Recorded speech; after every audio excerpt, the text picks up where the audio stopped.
Konnichiwa minasan. Today's video is one of the most demanded videos of all times. I'm not sure, but yes, one of the most requested videos from all the students. For whatever reasons, there are students who are not able to join formal Japanese language courses, and these students always request us to give them some tips on how they can start learning Japanese language on their own. So in today's video, we are going to give you a step-by-step guide on how you can start learning Japanese language if you are a beginner. I'm Deepti Singh, your admissions counselor for Japanese universities, and I have also been a Japanese language trainer.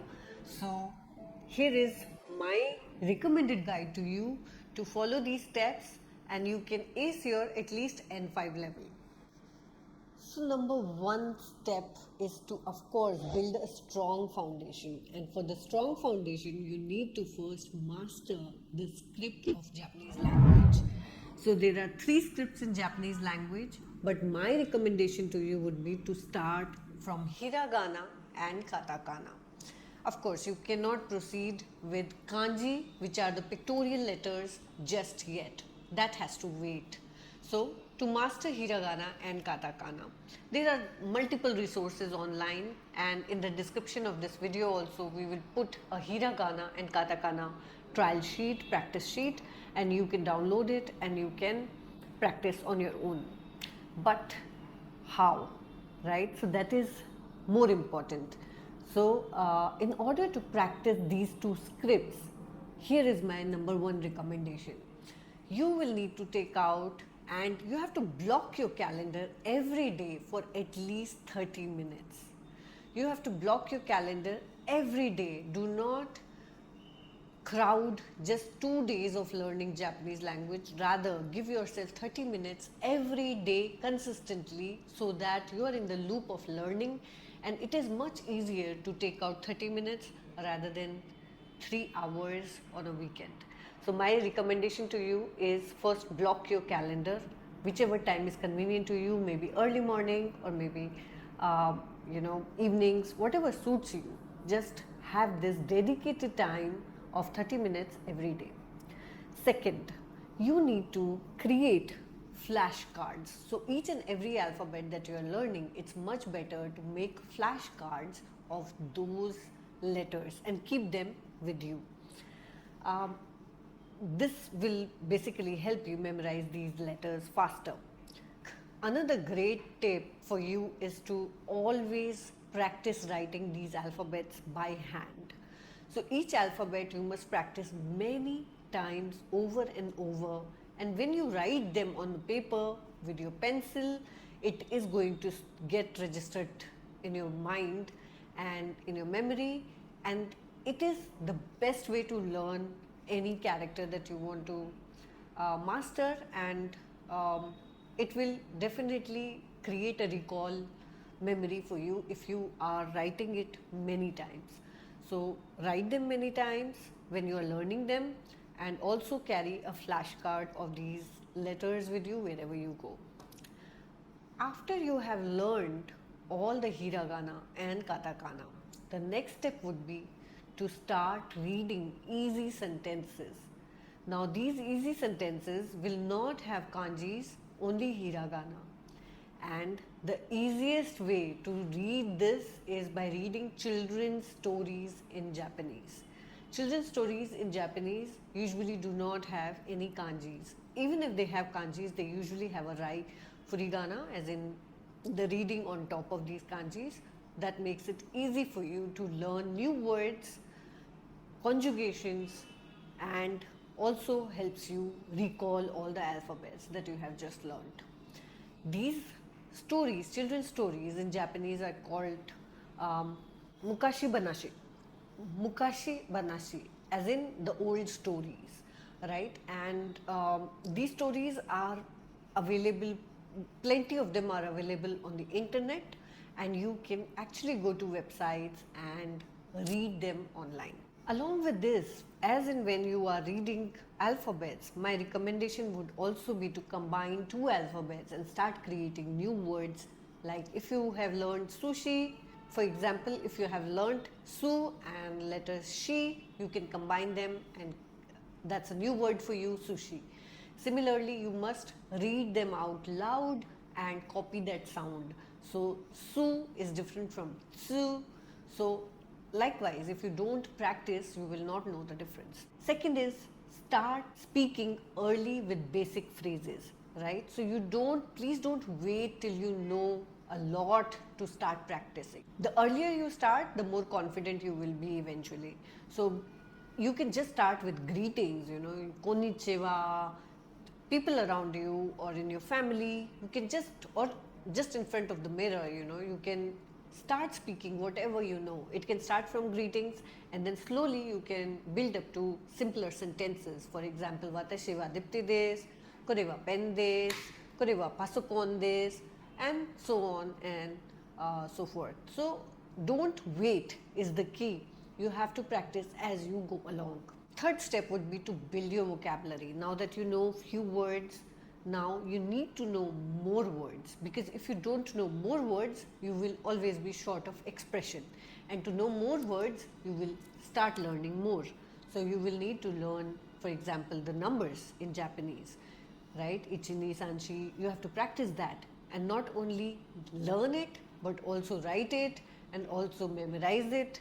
And then you have to go with, days of the week, months, and so on and so forth.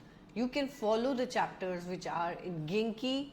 These are two popular books that I'm telling you, Genki or Minna no Nihongo. Minna no Nihongo is a very popularly followed Japanese book, and you can follow that book for learning, doing a self-study. Step 4 is listening and speaking practice.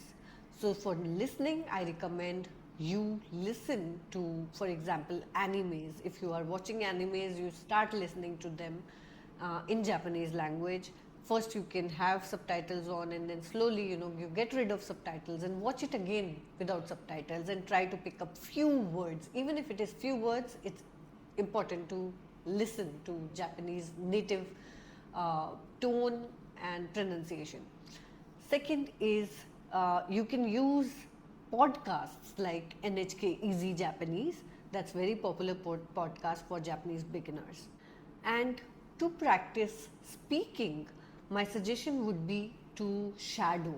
So shadowing is a very underrated technique. So what you need to do is when you hear a sentence in anime that you are watching, you just have to repeat it in the same tone and same connotation, same expression, So when you do that, it gives you more confidence.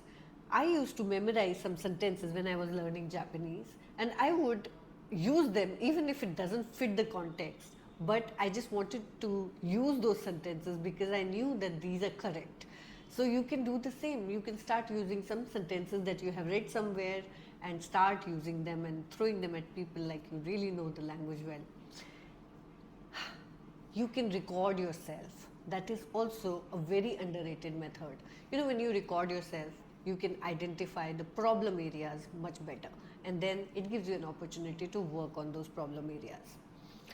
Speaking is often the most difficult skill for self-learners because you do not have a community or a friend circle to practice.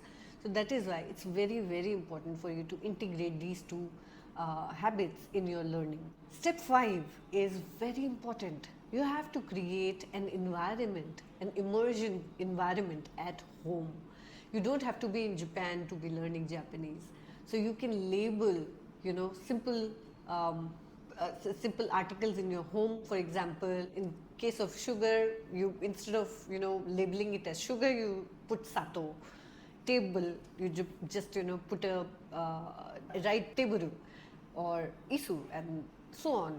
So it will help you recall these words so much easier. Every time you look at these articles around you, you will be reminded of these words, and this is a great method of practicing anything over and over.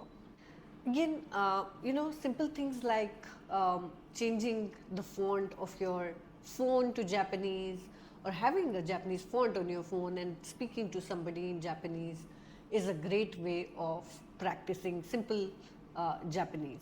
But third tip, again, but a very important one, is to keep a daily diary. And when you keep a daily diary, you can imagine, you can actually document whatever you have learned today. You will be able to practice writing it along with whatever you have learned so far. And you can, when you are writing, you will understand where is it that you find problems in expressing yourself, and it gives you an opportunity to go back and relook at the word that you are missing and recall it and write it there. So always at the end of the day, do have a small Nikki with you, Nikki's diary, and start documenting your day in Japanese. It is a brilliant method of learning basic Japanese. In fact, advanced too. So the more advanced level you will reach, you will start using more complicated words, more complex kanjis, and that's how you get efficient at a language. And I had given this recommendation to Nikhil Kun, who is one of my students. I taught him Japanese when he was a beginner too, and he has also given some tips about learning Japanese. So you can watch this video and learn from him too. So whenever you are writing Nikki or your Japanese diary at night, simple sentences like "Kyo wa atsui this" or "Kyo wa isogashi this." These are simple, very simple terms, but this is very efficient way, very effective way in order to learn a language. One more important step would be to clearly set your goals, right? So for N5, you will always need 800 words and at least 100 kanjis to clear N5, and that should be your goal. By dedicating 30 minutes a day and learning few words every day, this should be your target. And for N4, your 1500 words and 300 kanjis should be your target. So you have to set realistic timelines and practice daily if you want to clear N5 in about 6 to 8 months, and also keep a track regularly. Last but not the least, some very effective methods to keep you on track. One is study with a friend or join a community. Language is only the matter of use and disuse. If you're not using a language, it's as good as not knowing a language. And that is why it's very important to have friends you can practice with. Second is reward your milestones. So if you complete a chapter, or if you give yourself a test and you are able to answer all the questions efficient, all correct, in that case you should reward yourself with a small game maybe. Yeah. So you should reward yourself. Mix study with fun, right? So watching anime can be part of it. Reading short stories can be a part of learning. Playing games in Japanese can be a part of learning. So please remember that study doesn't always come from textbooks. It is immersive and it is interactive. You can learn it in any which way. Once again, you have to dedicate at least 30 minutes a day for your learning if you really want to crack that JLPT exam. That's it. These are some of the guidelines from me, and I hope this is really helpful for students who are planning to do a self-study for Japanese N5 level. Thank you for watching. Don't forget to subscribe the channel.